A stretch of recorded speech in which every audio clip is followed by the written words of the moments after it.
कंधार बन गया। राजा भरत का ननिहाल कैके अब पेशावर बन गया। चाणक्य तक्षशिला रावलपिंडी बन गया। कुंभकर्ण का कुंभा अब काबुल बन गया। पूरी दुनिया से हम गायब हो चुके हैं। भारत के 9 राज्यों में खत्म हो चुके हैं। 22 राज्य और बचे हुए हैं।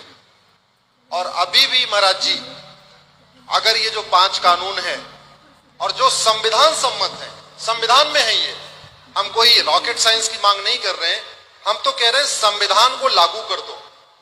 संविधान कहता है समान शिक्षा हो, संविधान कहता है समान नागरिक संहिता हो, संविधान कहता है घुसपैठियों के खिलाफ कठोर कानून होना चाहिए, संविधान कहता है जनसंख्या नियंत्रण कानून होना चाहिए, संविधान कहता है धर्मांतरण नियंत्रण कानून होना चाहिए। तो हम तो वो 20% बचे हुए संविधान को लागू करने की लड़ाई लड़ रहे हैं। हम कुछ नया नहीं मांग रहे।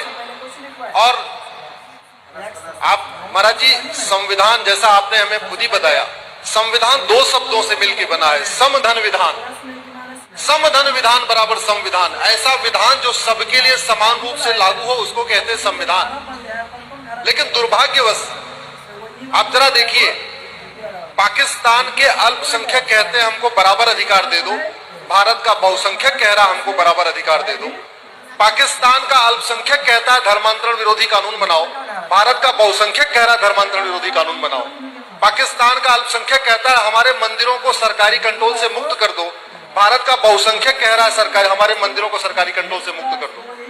भारत इकलौता ऐसा देश है जहां बहुसंख्यकों के धार्मिक स्थान सरकार के कंट्रोल में है, अल्पसंख्यकों के नहीं। पूरी दुनिया में इसका उल्टा होता है। भारत में एक भी चर्च, एक भी दरगाह, एक भी मजार, एक भी मस्जिद सरकार के कंट्रोल में नहीं है।